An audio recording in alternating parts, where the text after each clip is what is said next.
sure if you guys even enjoy these videos anymore. I'm just kind of doing it because I don't really have a video idea for you guys, which is probably not a great thing, but it's a video idea, and it is another 1 hour sports whisper ramble where I'm going to whisper ramble about up-to-date sports news, rumors, going through maybe some of the, new matchups and schedules of different sports, talking about football, soccer, upcoming NBA season, MLB playoffs, all that fun stuff we're talking about tonight. So make sure you do like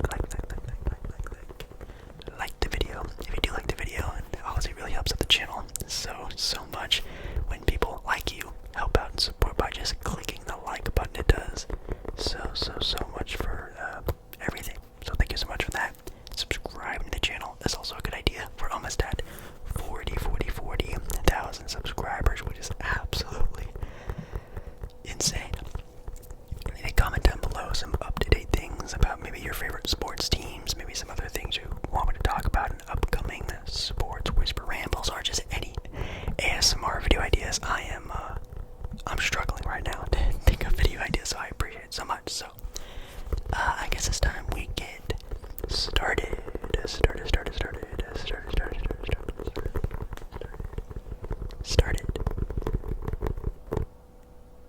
I usually make like a hard cut right there and transition into the newest part of the video, but I don't really need to edit too much in these long videos, so they're a little bit more raw, unedited, you could say. Which, by the way, I should probably get you up to date with these. I usually don't make these videos too flashy. I don't try to do a lot of editing because it is an hour-long video. I don't want to, have to sit and edit through an entire hour-long ASMR video and having to wait for that to render and blah, blah, blah. It takes a lot of time to make these videos, so I try to not edit too much out of them. So, I think what I'm going to do is just do my traditional things that I do sometimes with these videos, is look up the upcoming schedule for the NFL season. Obviously tomorrow, at least when you guys are watching this, there should be a Sunday tomorrow, which is obviously a football, NFL football day. Gonna go into maybe some of the up-to-date NBA talks about maybe the upcoming season, maybe predictions, talking about how teams did, how the offseason went for some teams, maybe even do a grading of teams in their off-seasons, and of course talking about the MLB baseball playoffs, and maybe throw in some other things we can think of, like some soccer, football, whatever else we can think of and see. Kind of fun. So, quickly talking about the NFL, since that is tomorrow. Maybe what a lot of people are thinking about when talking about sports recently are the NFL games for tomorrow, which are kind of exciting. And I think the biggest sort of one that is supposed to be, I think, on Sunday morning, and at least for me, on the West Coast Pacific Standard Time, LA time, if that helps out, there's a game on at 6 o'clock in the morning. Yes, the Jaguars and Bills play at 6 o'clock in the morning, because that game is actually taking place on the Tottenham Hotspur's stadium across the pond, across the sea, which I think is honestly really cool that they're having, obviously, the NFL in different parts of the world. There have been some weird rumblings of maybe one day having teams like that across the way that compete in the national leagues and the NBA and for football. I don't think that'll ever happen, but they are getting a lot more interest when having these games elsewhere across the world, whether it is the NFL or the NBA. Anyways, Jaguars and the Bills, they play against each other. It should be pretty interesting, I'm not gonna lie. The Buffalo Bills right now are the favorites to win the game, at least when it comes to the gambling side of things, which I probably would also agree with. And the Bills definitely have been finding themselves a little bit more of a groove, just coming off a win against a pretty tough opponent of the Dolphins, the Miami Dolphins. Jaguars have been doing pretty okay, coming off of a win against the Atlanta Falcons, but they did lose pretty badly to the Houston Texans, which was quite a surprise, at least to me. It wouldn't surprise me if the Jaguars had a surprise game this week and maybe came in with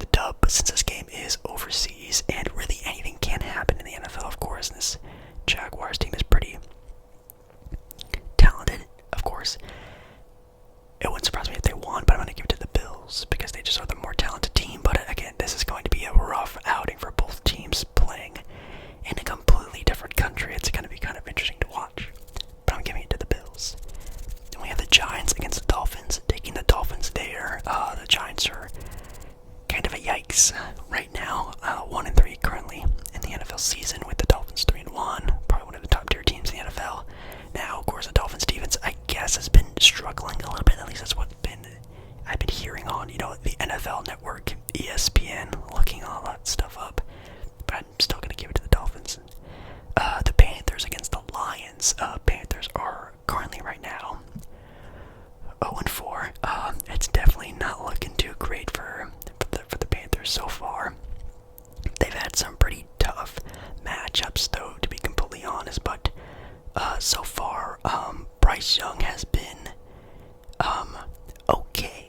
He's been okay, maybe even good. Okay, you could even argue maybe less than that, but he's doing his thing. It's just obviously this Carolina Panther team it's gonna take a while for this team to really get revved up and build a great squad again, since their heyday with the Cam Newton and whatnot. But obviously the Lions are on a roll right now, 3-1, probably like a top 5 team in the NFL. You could argue. We have the Ravens against the Steelers. Also going to be taking the Ravens on this one. I do think, though, that the Steelers quarterback is coming back from an injury. I totally am blanking on his name. That's what I get for filming this video so late. But I do think he's returning this game, but I still think that the Baltimore Ravens are probably going to come out with a win here. Sure, it is a Steelers home game and a returning of a quarterback, so maybe that will help them out, but I'm not going to take that risk. Take the Ravens on that one. We have the Saints against the Patriots. Ooh, the Saints against the Patriots. I am going to take maybe the quote-unquote upset, since this team, the Patriots, are in fact 1-3. Saints are 2-2. I'm going to take the Patriots on this one. It is a home game for the Patriots, and I just got a feeling that maybe that'll help out a little bit. Right now, actually, the money line for the betting for who will win is actually favoring the Patriots as well. But it does say here that for the betting, the favor is actually New Orleans by 53%. If New England will win by 1 point, or will New Orleans lose, avoid losing by 1 point or more. So it's a close one. It's a really close one. It's a toss-up even for the people betting. But I think it is going to be a very fun game. I'm going to give it to New England. Maybe taking an upset here and there. That's one thing I definitely don't do a lot of in these pick'ems videos, or I guess parts of video. I don't take a lot of chances. I only pick the favorites most of the time. We have the Texans going up against the Falcons. Both teams are 2-2, with the Falcons being the favorites. I'll also be taking the Falcons in this one, not only as a home game. The Falcons, they actually have like a fun squad to watch. Like, they actually have a pretty good thing going for them right now. Actually, for the betting odds, a lot of people are actually betting on the Houston Texans to win this game. Now, that may be because it's a toss-up game and they're just going to take whoever is the least favorable team so they can win money if they do win, which, of course, it's the Texans are actually the least favorite team. But I think if it was a vice versa switch of a home field advantage, it would be different. But I'm taking the Falcons. Maybe also an upset style of game. Titans against the Colts. Another 2-2 seeded team. Man, they are both very even squads. Even when it comes to the betting, it's very even. Who am I feeling?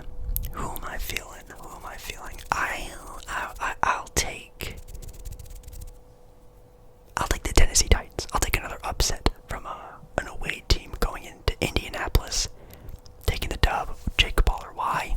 I'm just feeling it. We have the Bengals against the Cardinals, which wow. Both of them are 1-3. Never would I thought that would ever be a thing where the Cardinals and the Bengals have the same record, and it's not like 0-0. It's 1-3. That's pretty rough. And on God, if the Bengals lose against the Cardinals, this is where it gets scary. This is where it gets into like the danger zone. Obviously, it's still very early in the NFL season, but again, there's only like 20 games, maybe, give or take, in the NFL season.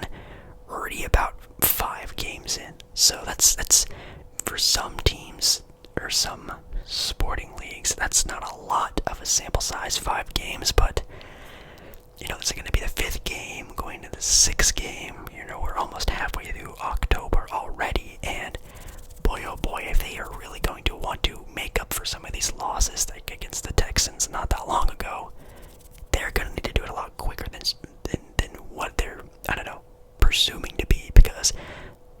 eyes, you open them, it's already Thanksgiving, and it looking like, you know, the playoffs are just around the corner. And if they're still struggling like this, it's not going to look good. I'm taking the Bengals. I'm riding with them. They're still one of the most talented teams in the entire NFL. They've just been having some bad play, and you just hope they can slap themselves out of it, I think. But yes, taking the Bengals on that one quite easily, in my opinion. The Eagles against the Rams, taking the Eagles there. I do like the Rams. The Rams are one of my favorite teams to watch, but I'm not dumb. I do know the Rams have been playing a lot better than what they should be playing, and they were even in it for a little bit against the 49ers not that long ago, which a lot of people are arguing and probably are the best team in the NFL. Eagles are also that way, but I'm feeling an Eagles blowout here, so taking the Eagles against the Rams. Then we have the Chiefs against the Vikings, which if you would have told me this or showed me this at the start of the season, I would have been like, ooh, that's going to be a fun matchup.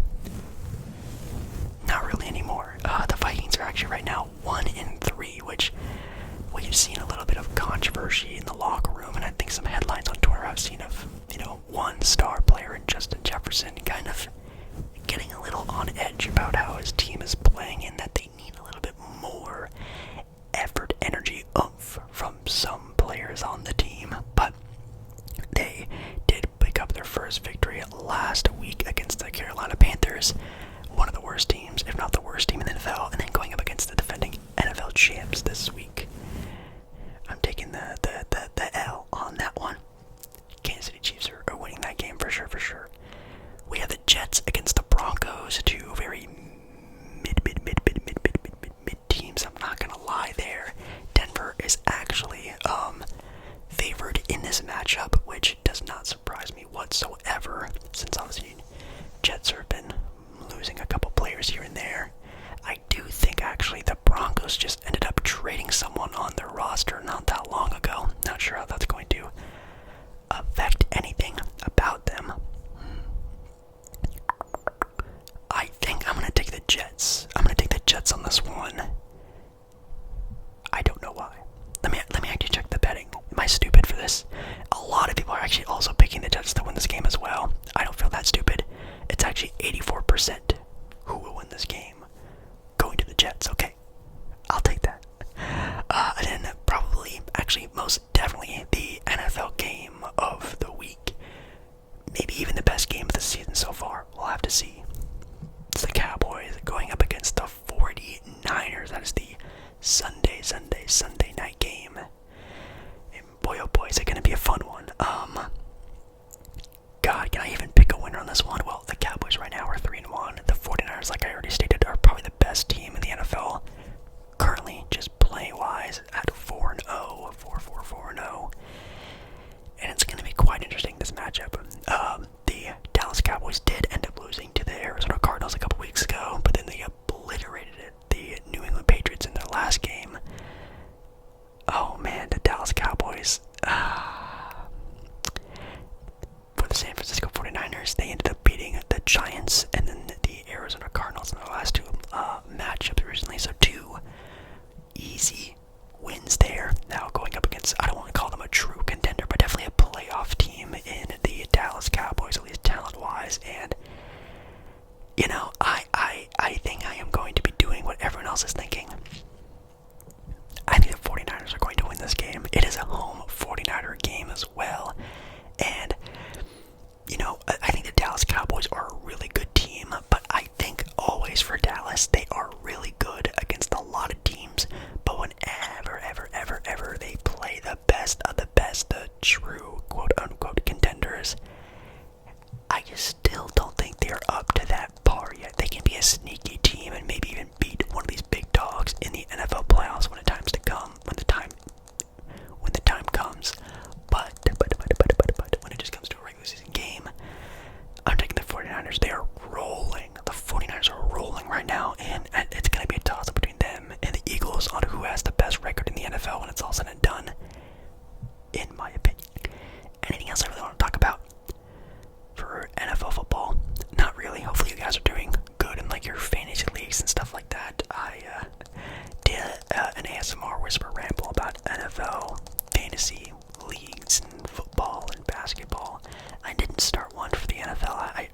so ago, a handful of days ago, I did a shorts video talking about the Dame trade, and then I went live on last Monday, which, yes, I do a ASMR live stream every single Monday night, and I talked about a bunch of it on that one as well. So, if you want to know my input on the Dame trade, I will not be talking about that in this video. I've been talking about it and thinking about it and looking at it for the past week and a half. If you want to know my opinion on the Dame trade, check out last Monday's ASMR live stream. Thank you. I don't want to say I'm tired of talking about it, but I think I am.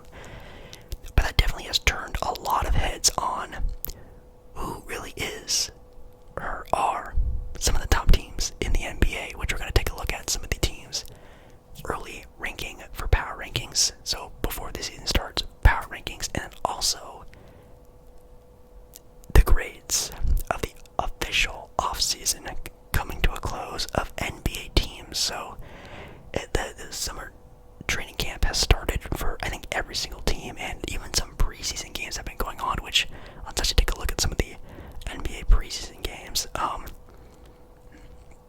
Yeah, that's right, on October 5th, this past Thursday, the Dallas Mavericks and the Minnesota Timberwolves had the first ever NBA preseason game this season, which is kind of interesting, and I think it was actually taking place somewhere overseas. I think it was somewhere in the Middle East. I think it was somewhere in the Middle East, which is really cool. Yeah, like I said, it's Dallas and the Timberwolves. The Minnesota Timberwolves, without Anthony Edwards, by the way, ended up beating the Dallas Mavericks. Wasn't enough, of course, for Dallas. Ended up losing the game. Luka Doncic played 17 minutes, had 25 points, went 8 for 14. But Kyrie Irving shot 1 for 6, only took 6 shots this entire, I guess, game that he had for 14 minutes. Pretty wild.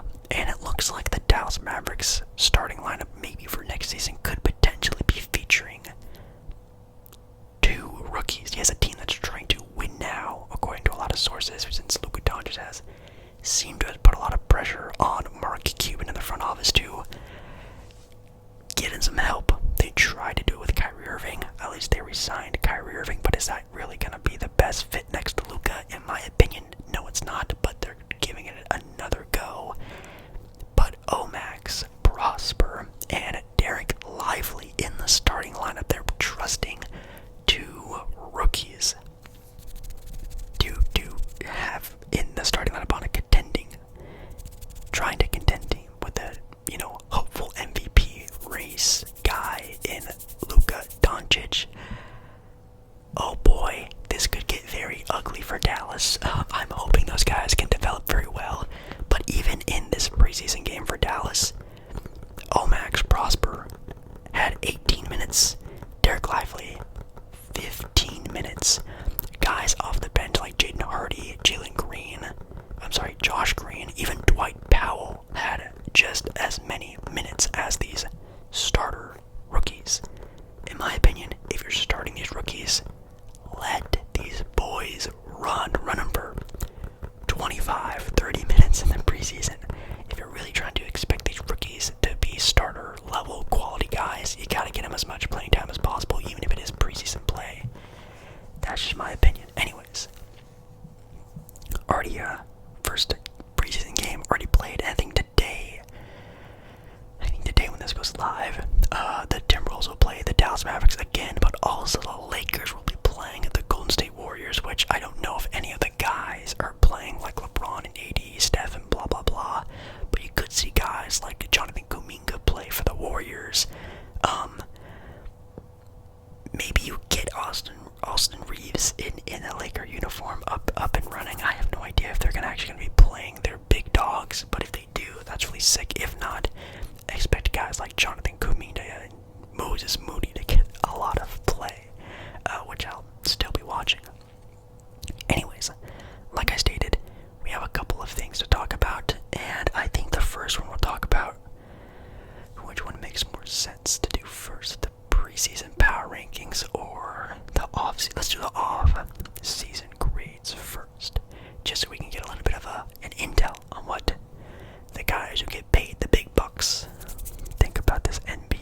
off season for all the teams.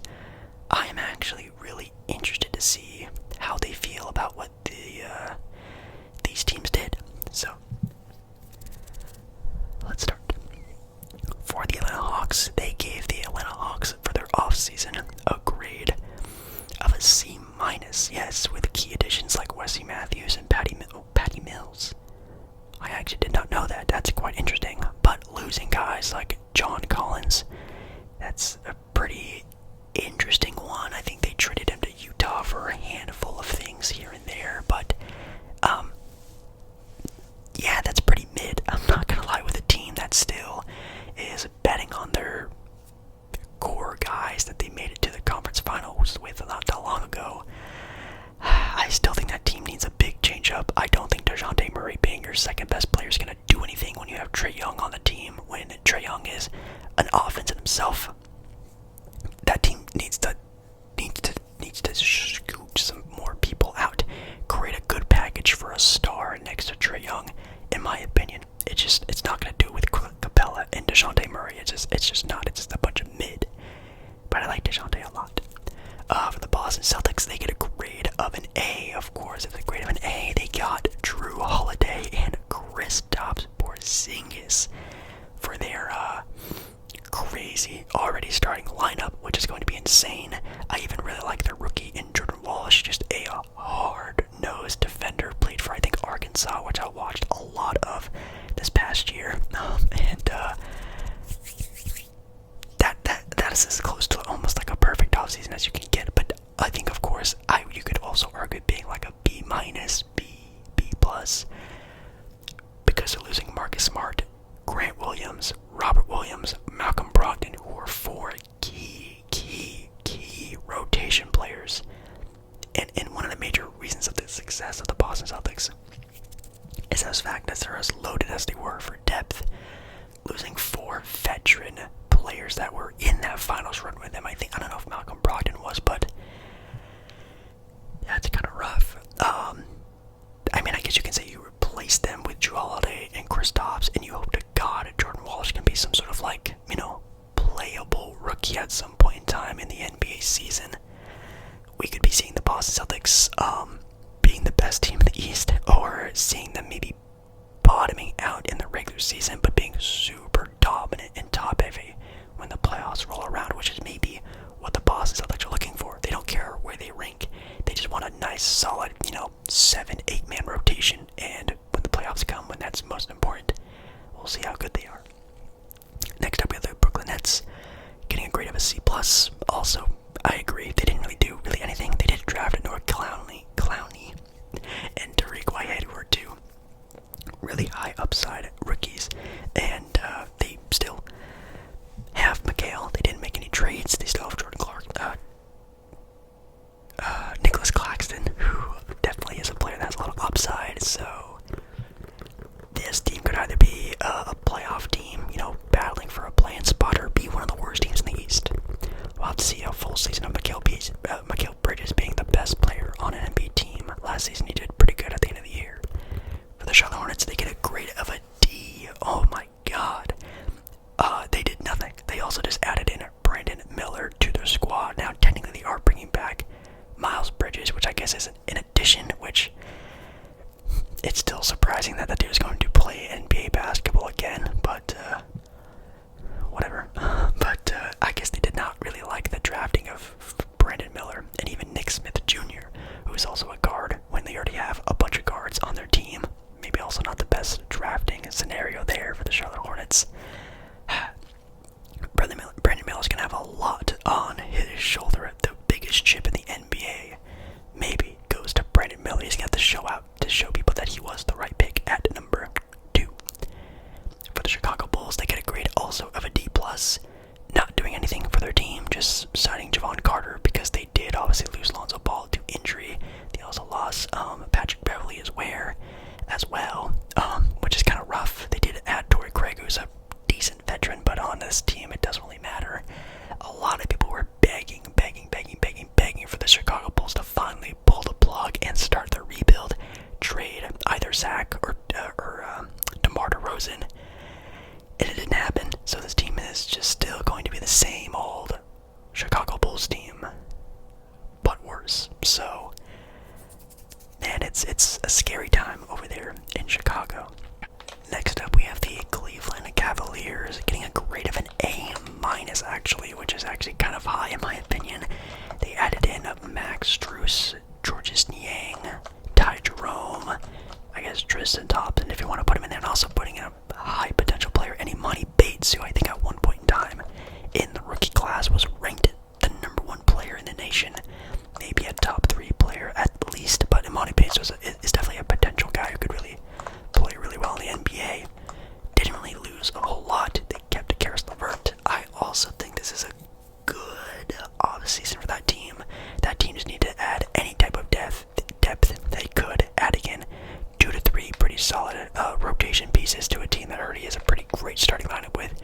I guess now with Max Strus, you can add in there with Donovan Mitchell and Darius Garland, just obviously Evan Mobley and Jared Allen. That's a pretty solid starting five. They just need to really hope that bench can really keep up with the benches of the NBA. Dallas Mavericks, they get a grade of a B+. I wouldn't necessarily say a B+. I'd give them more of like a B-. I think that team is good enough to be a playoff team, but I still think it's not built enough to be, as competitive even as they were a couple years ago, where they also made it to the Western Conference Finals against the Golden State Warriors. I still just don't think they're just there yet, team building wise.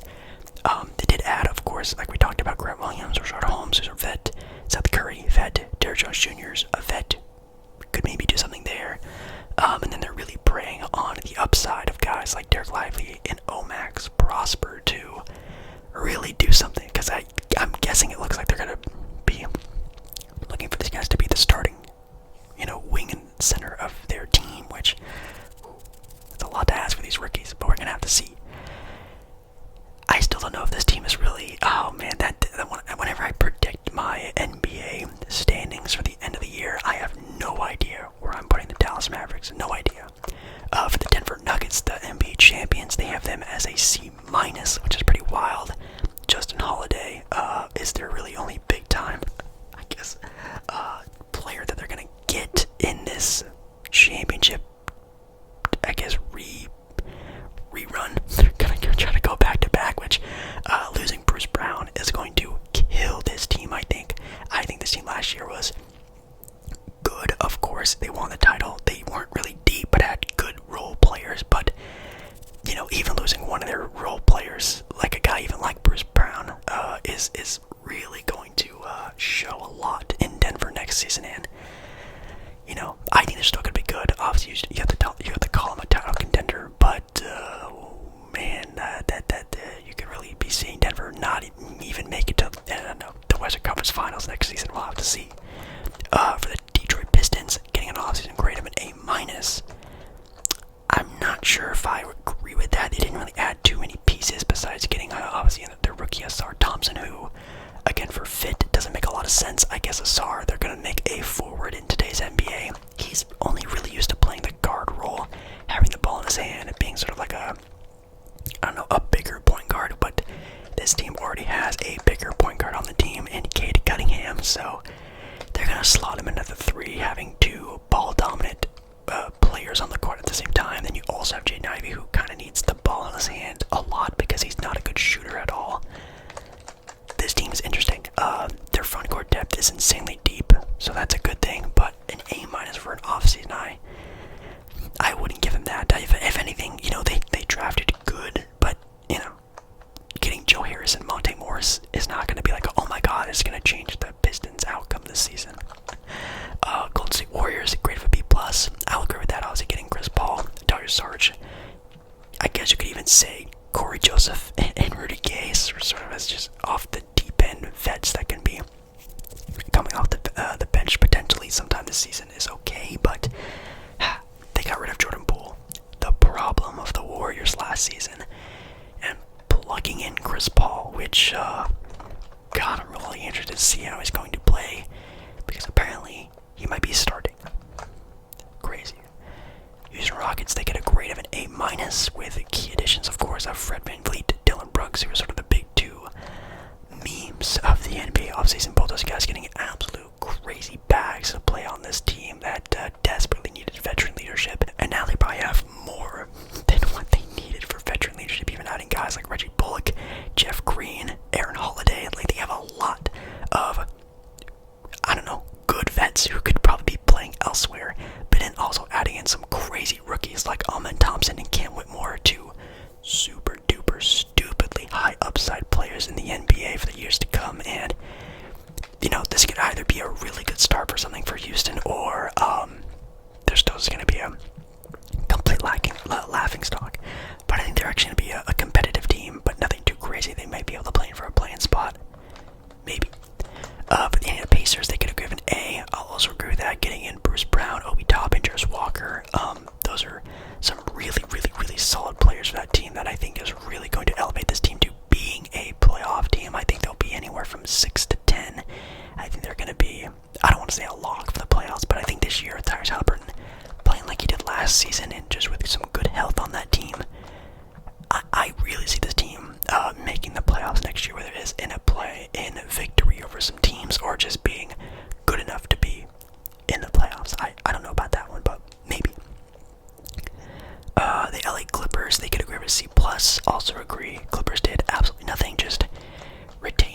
Lakers and are now praying to God that they get a trade off here because they tried to get Drew Holiday after the Damian Lillard trade. That failed. Now they are still trying to get James Harden for the past 3 months, which is probably why they haven't really done a whole lot, because they're trying to work out to get James Harden on this team. So they're still praying to God to try to get James Harden on this team, because it looks like that is what they're betting on, because they really haven't done a whole lot, in my opinion. For the LA Lakers, they could agree with an A. I will agree with this, getting a key free agents like Gabe Vincent, Christian Wood, even picking up guys like Jason Hayes and Cam Reddish, who are 2 young players who can go off the bench and give them a little spark. I think that's actually a pretty smart idea. Keeping guys like Austin Reeves, Rui Hachimura, D'Lo, Jared Vanderbilt. They're running it back with the add depth around LeBron and AD and pray to God, because that's what they're doing. They're adding just as many solid NBA players as they possibly can and praying that it can work, and I think it will. I think the Lakers can make it to the Western Conference Finals again this season. Now, when it comes to other teams in the NBA who really vastly improved, I don't know if I will give them a lock to beat any of those teams, but I think they can be in the running for arguably the best team in the West, at least during the playoffs. For the Memphis Grizzlies, they could have a grade of a B-. Of course, Ja Morant not playing for most of the season. Them getting Marcus Smart to sort of counteract that is kind of a smart thing to do. Derrick Rose sort of help be just like a solid vet on the team, which this team is also a team that desperately needs some of that. And Derrick Rose, who isn't necessarily a talkative vet, but a more let me show you how to be a vet kind of guy, I think is going to be very important for this team.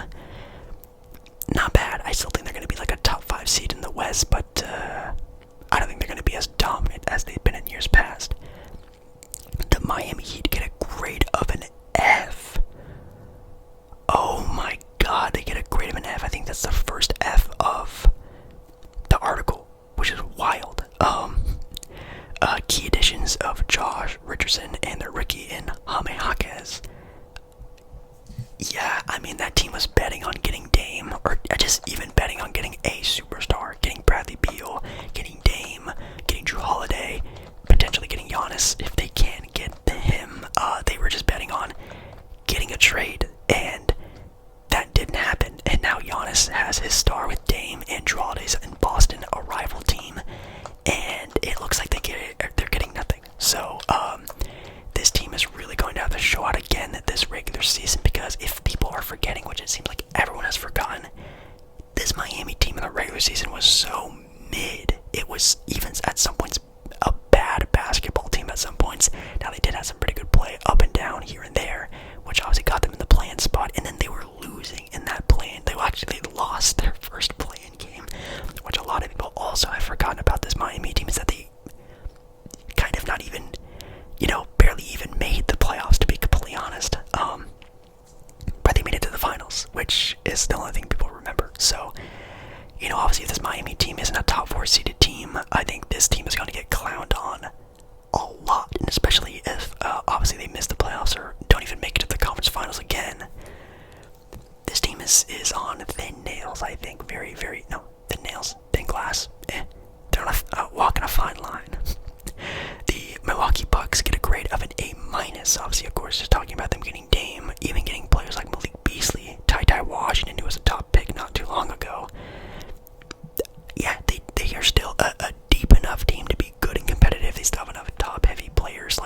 CJ, if they should trade Brandon Ingram, if they should just restart completely and trade Zion.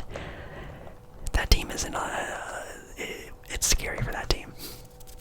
For the New York Knicks, they get a grade of a B-, keeping another guy into their Vanderbilt. No, is it Vanderbilt? Villanova Brotherhood, and Dante DiVincenzo coming to the team, which is pretty fire. They did end up losing Obi Toppin and Dirk Rose, though, but they did keep Josh Hart.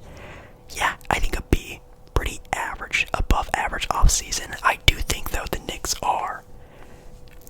I think they could possibly be like a top 4 team in the East. I think they might actually be getting home court advantage this next season. I'm actually kind of excited to see the New York Knicks play next year. The OKC Thunder getting a grade of a C. A bunch of mid. Yeah, just not really doing a whole lot. They're just obviously just trying to keep their young players going and build as much potential as they can. The Orlando Magic getting a D+. Their drafting of another point guard in Anthony Black, yes, is also very weird, so I get why. It's a very kind of a below average sort of offseason for them. They didn't really upgrade their team to be good enough to make a playoff run, but they're still too young to really do anything crazy. And then you're also just drafting another guard to that team. The Philadelphia 76ers also get a grade of an F because, again, James Harden is still not traded yet. They did end up getting some good pieces around them, like Kelly Oubre, Mo Bamba, Pat Bev, and even Danny Green, who I guess can still play a little bit.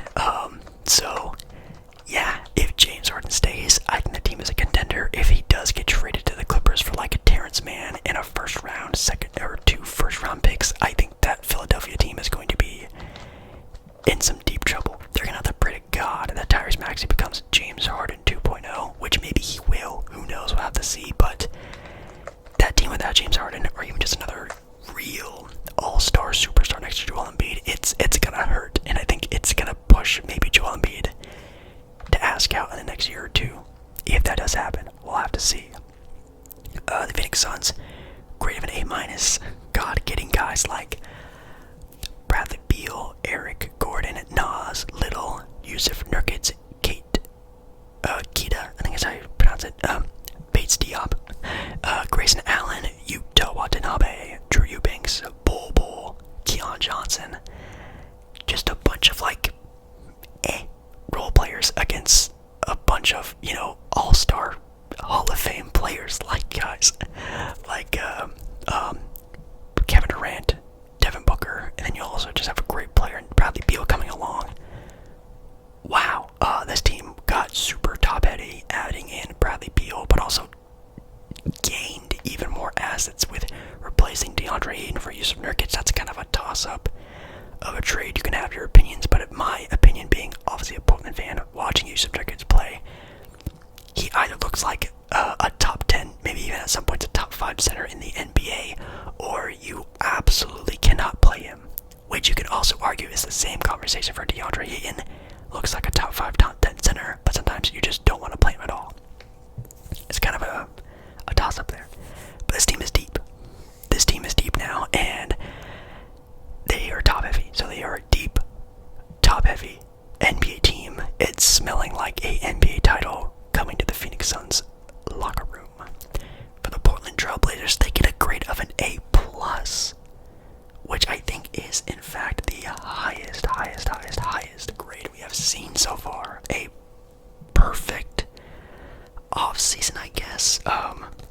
Yeah, getting back, of course, DeAndre Ayton, Malcolm Brogdon, Robert Williams III, Scoot Henderson in their rookie draft, even with guys like Chris Murray and Ryan Rupert.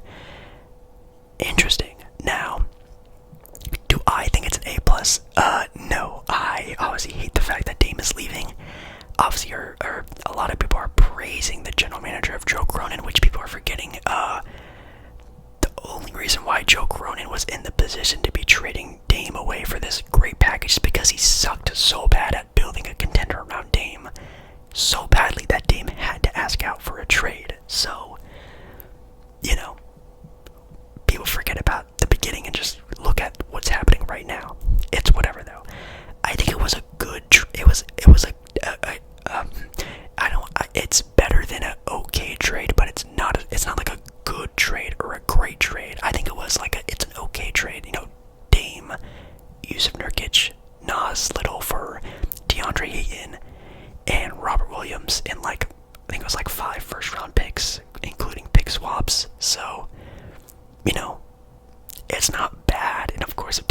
turns out to be an all-star player, that's a pretty good flip. But of course, if DeAndre Ayton is just the same old troublesome DeAndre, and then Robert Williams still can't stay healthy, and those first-round picks are late firsts, this is a massive L on Portland, trading away their best and greatest player in franchise history for a troublesome center, a center that can't stay healthy, a veteran point guard, and a bunch of mid to late first-round picks. We're gonna have to see, though. We're gonna have to see. But an A+ according to Bleacher Report. The Sacramento Kings getting a grade of a D+. Yeah, they didn't really do anything. That team is still just the same team as last year, maybe even a little worse. San Antonio Spurs getting graded A-. Of course, them getting Victor Wembanyama. They didn't do basically anything else besides just celebrating the entire summer of them getting Victor Wembanyama. The Toronto Raptors are also getting graded an F because I can already tell without even seeing the article. This team needs to pick a damn direction. This team needs to either go in for it all or restart it all. This team is still keeping players like Pascal Siakam and OG Anunoby and Gary Trent Jr., Chris Boucher, blah, blah, blah. Good pieces that they could trade to get great value for starting a rebuild around guys like Scotty Barnes and Grady Dick, when they would rather just keep those guys and keep the rookies on the same timeline and just see what happens. I don't know what this team's doing. They just want to be stuck in the middle, and that's it. The Utah Jazz getting a grade of an A-, getting guys like John Collins and a rookie of Taylor Hendricks, who's a pretty good defensive-minded player. Is going to be maybe even taking a lot of minutes away from John Collins. A-, that was a little bit too high. They didn't really do a whole lot. I'd probably give them like a B-, C+. And the last one being the Washington Wizards getting a grade of an A. Of course, shooting away, I guess, technically Bradley Beal for Jordan Poole. Obviously, it was Bradley Beal for Chris Paul, then Chris Paul for Jordan Poole. But Bradley Beal for Jordan Poole isn't the worst, trade, because Bradley Beal's contract is kind of insane, and he's also a lot older of a player, but that's kind of a high grade as well. I don't know if I'd give it that high of a grade, but same thing with Portland and their trading of a great player on their team. It just comes down to this young player who has a little bit of an attitude problem. If he does come in and really locks in on him being a better version of himself, this could actually turn out to be a dub for Washington. We're gonna have to see, but I think it's definitely gonna be too soon to see anything like that. But yeah, wow. I am very interested to see what happens this NBA season when it comes to these teams, and I think it might be one of the best NBA seasons we've ever seen. I may have said that every single stinking year, but I really feel like this year could be the best NBA season we've ever seen. Now, last season was great. The playoffs were amazing, and then, the finals were very lackluster. I think this year we'll finally have, like, a great NBA season, a great NBA playoffs, and an amazing NBA finals, whether it is, Lakers, Milwaukee, or Phoenix, Celtics, any sort of combination of teams. I think this is going to be a very legendary NBA season. Anyways, I was going to talk about some other things, but that took way too long. I'm so sorry.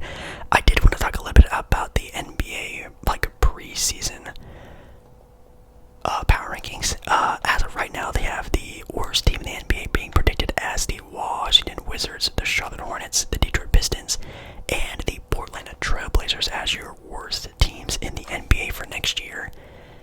And I don't think that's that far off, to be completely honest. I think that's probably going to be around where they're going to be. I think Portland is, it's full of veterans, but they're definitely going to be trading some of those players away, like guys like Jerry Grant, maybe even Malcolm Brogdon, maybe even trading away Robert Williams so they can get, a first-round asset out of it.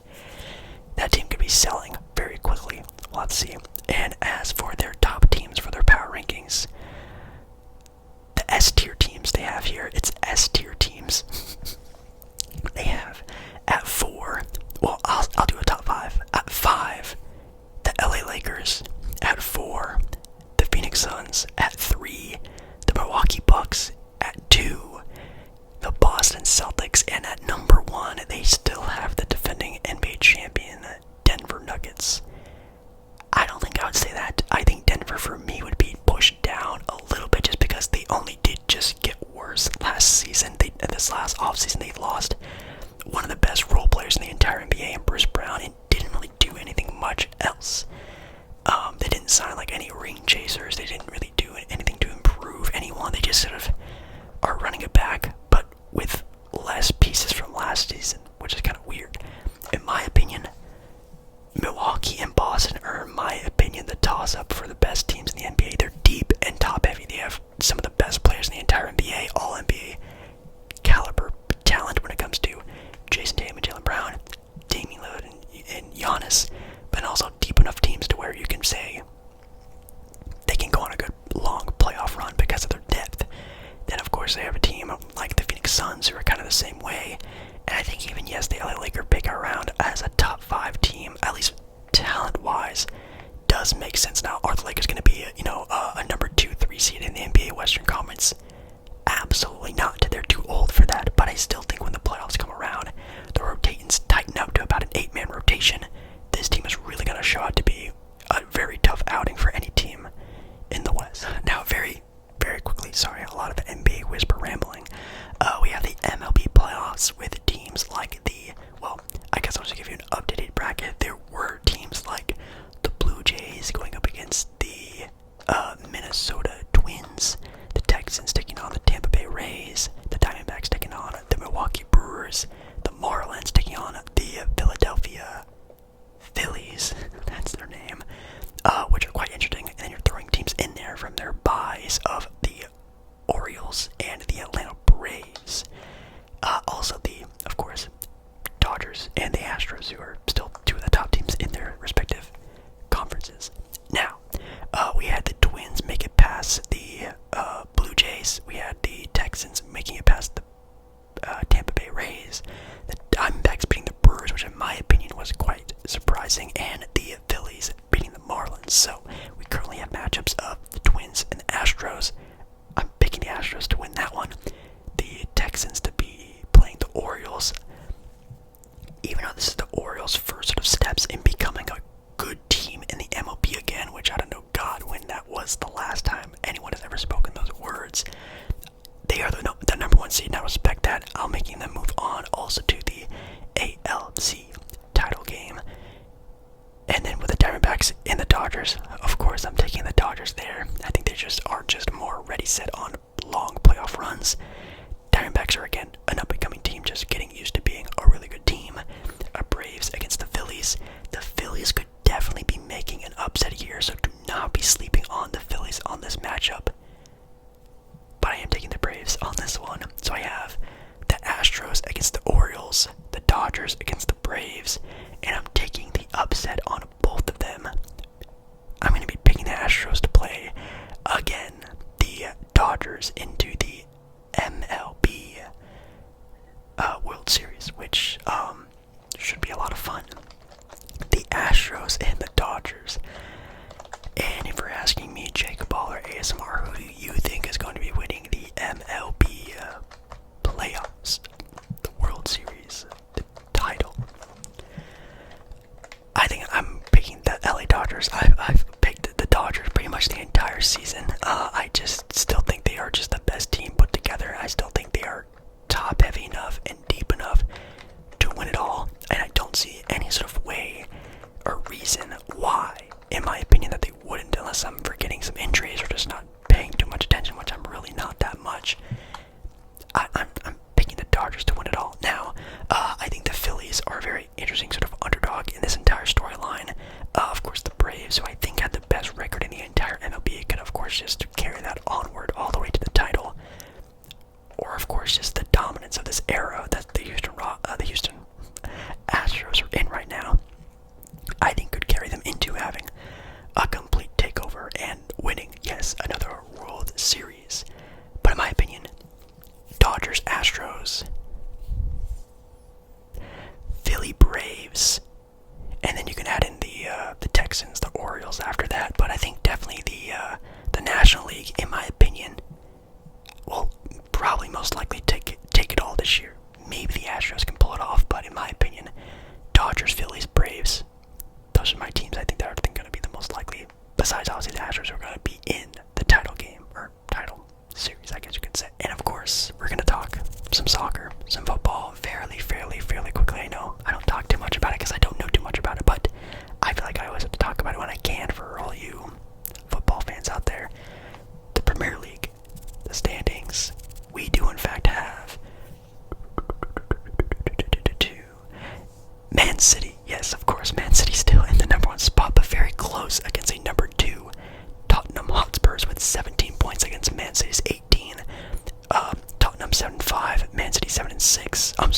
6-1. Tottenham 5-2. But Tottenham is an undefeated team. Technically, they only have 2 draws and no losses. Man City is the team with the loss. So that's something I guess you can keep in mind. And I guess it's also weighing in on the points of, again, Tottenham only having 1 less point than them.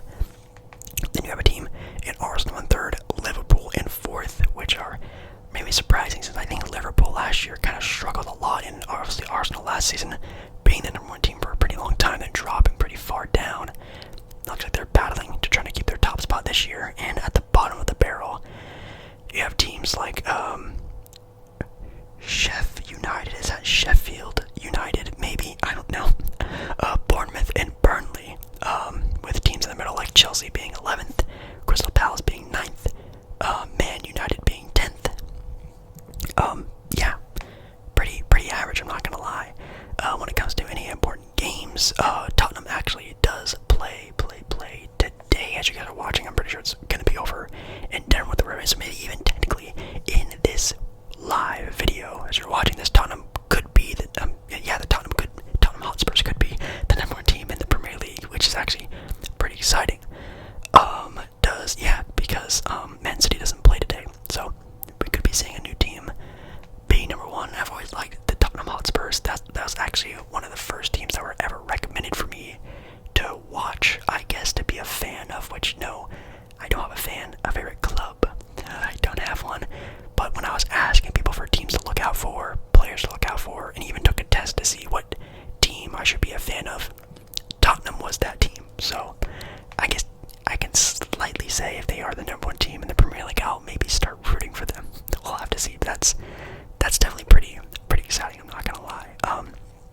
Shout out to Tottenham, and yeah, that's pretty exciting. I actually am not sure if like the Champions League is starting anytime soon. You can still see like the Champions League standings. I don't know if these were last year's Champions League or anything like that, but like, you know, Man City has 6 points, the #1 seed, or the #1 team in Group 6, Group G, and Group H, a team like Barcelona, PSG. Group F is the 2nd seeded team behind Newcastle. So I don't know if these are the actual up-to-date ones. And then Inter Milan, who was in the title game last season against Man City, right now is currently 2nd in Group D. So I guess we'll just have to see those teams, if that's up-to-date. If it's not up-to-date, definitely let me know down in the comments. But man, I have been watching a lot of football highlights. The games they're just on too early in the morning. They're on at like 8, 9, 10 o'clock in the morning for me. And I guess I could watch them, but like I'm doing other stuff during that time. But there have been times where I've tuned into a game here and there just to see what was going on. And you know, football is a very fun sport to watch for me. But yeah, I think that's gonna be a very quick update, I guess. Okay, that's gonna be it for me. I know I kind of rambled on a lot about basketball, but I am so excited about the NBA season. I have not been this excited about basketball in such a long time. Obviously, of course, because the Portland Trail Blazers are a completely different team now. The first time I'll be saying that or seeing anything different about this team in the past 10 years, which, you know, I've been watching Portland play basketball since around 2006, and we're officially in another era. You know, we had the Brandon Roy, LaMarcus Aldridge era, then we had the Dame era, now we are in the Scoot, Shaden Sharp, maybe even DeAndre Ayton era of basketball, and it makes me feel like I'm getting really old that I am now in another era of NBA basketball, but I'm excited. And yeah, sorry about rambling on basketball too much. Anyways, thank you so much, guys, for watching tonight's video. It was a lot of fun. Sorry if again these videos aren't too, you know, crazy ASMR vibey, but I just try to whisper ramble about whatever I can that is sports related. So thank you guys so much for watching. I love you. And I'll see you again in my next